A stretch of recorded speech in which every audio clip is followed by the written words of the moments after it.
gentlemen, my name is Total Biscuit of the WoW podcast, Blue Please on cynicalbrit.com. Very many of you did ask for a video that showed you all of the new race class combinations that you could have. And I was thinking maybe if I make it, I'll stop getting asked dumb questions. But I'm thinking that won't be the case. Whatever, it's a good excuse to give information to those who do want it, so we're going to go through all of them, and we'll find out what exactly you can do in terms of what's new, because some of the BlizzCon 2009 information is actually out of date, and you can make some race class combinations that you weren't supposed to be able to. They did make some changes in that regard, so let's kick it off. Okay, first for Hunters, the new class race combination you can have for Hunters is the Human Hunter. Now, I believe their old explanation for the fact that you couldn't have human hunters was, oh, humans are too destructive to the forest and blah, blah, blah. But apparently that has now been resolved. Maybe the animals realised that the Horde are way worse, and it's like, yeah, I suppose we can ally with humans. Yeah, it's alright. They only cut down a few trees, as opposed to sending shredders to destroy everything and blowing things up with nuclear weapons. It's a little better. So, yes, the enemy of my enemy is my friend and all that. On to the dwarves. What can they do? Well, first things first, you can have a dwarven mage. I don't really see why you couldn't have a dwarven mage to begin with. It's like, hey, dwarven mages. Why not? You can also have a dwarven shaman. Now, supposedly this has something to do with the whole Bronzebeard thing, where he got merged into crystal or something, and that somehow created shamans. I don't know. The lore contrivances required to actually justify all this kind of thing are fairly ridiculous.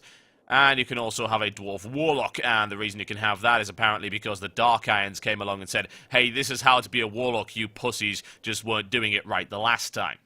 On to the Night Elves. Major lore consternation from the Night Elf Mage. As to why? Well, apparently there was a bunch of them that were sort of in exile or whatever, and they've come back because, hey, the Night Elves are a little bit desperate because everything's exploding around them. Like, I suppose we can use magic now. It's probably the lesser of two evils. Something like that, anyway. I must point out that all of my lore explanations are mostly off the top of my head here, and they will be invariably wrong. Gnomes. Gnomes now get gnome priests. Oddly enough, your gnome priest trainer is actually a doctor with this giant chain sword kind of thing, so I'm not entirely sure if you should trust the gnome priests like you trust gnomes to begin with.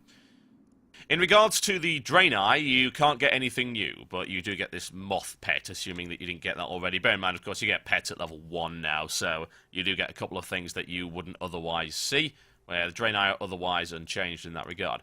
And Worgen are, of course, all new, and I've shown you this before, but I'll go over it again, just to make sure we don't get any more questions on the matter. Warrior, Hunter, Rogue, Priest, Druid, Warlock, Mage, and, of course, the Mighty Death Knight. Still the most badass-looking race class combination in the entire game. Right, over to the Horde, shall we? Now, Orcs get something new. They get a Mage, which they weren't able to use before, which, again, is kind of odd. If they're able to do Warlocks, I don't really see why they couldn't do Mages. Aside from that, they are identical. Undead now get Hunters. I imagine they've finally found an animal that doesn't want to try and run away with their limbs. That's problematic, really. If you're an undead hunter, you're trying to train a wolf, it ends up biting your arm off, running away with it, and taking it down the garden and burying it. It's a pain in the ass to get it back. So they've got spiders now, and I suppose that's good. Oddly enough, they didn't used to. This is a change. They used to have bats. Now they have spiders. So, hey, there you go. A little bit of a change in the beta for whatever reason. Tauren. Controversy. Thy name is Tauren Paladin. You can have them. They are apparently the Sun Walkers. They walk in the sun, I guess. They use the power of the sun as opposed to using the power of the Holy Light or whatever. It's sort of the same thing. It's the same rationale behind Blood Elves becoming paladins. They use some kind of contrivance to become a paladin, and everyone rages for about 2 months on the forums. That's just how it goes. And overlooked by more than one person is the fact that you can also now be a priest, which means Taurens can be every healing class in the game. Is there actually another race that can do that? Because I'm thinking no. Trolls! These guys, as they are the best race, also now have the best selection of classes available. The only thing they cannot be now is a paladin. So yes, you can have a troll warlock. Yes, you can have a troll druid. So very good, which is why, of course, I'm creating an all-troll guild that'll be back to the old school of Horde raiding, where we had no stinking paladins. Blood Elves. They get a pretty decent selection too. The only things they now cannot be are Shaman and Druid, so they're getting Warriors, as you can see. Didn't really make a massive amount of sense before anyway, considering you saw NPCs that were clearly able to be warriors. I was like, well, Blood Elves are too weedy to be warriors, and gnomes aren't? Seriously?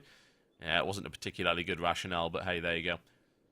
And last but by no means least, the Goblins. They get warriors, hunters, rogues, priests, Death Knights, that looks ridiculous. Shaman, Mage, and a Warlock. So you're missing out on a Druid and Paladin there. They're not really big on their healing. Only 2 healing classes available, but otherwise pretty solid. You can be every major damage class there, so that's pretty good. Right, and that covers it, ladies and gents. That should give you the information that you require. Of course, that is subject to change. I am hoping that Blizzard don't decide to remove some of the variety available to trolls, because that guild's going to be great fun. And no, I'm not taking applications for it yet. I will probably do a guild recruitment video closer to the release of Cataclysm. My name's been Total Biscuit, and this has been a look at race class combos. I will see you next time.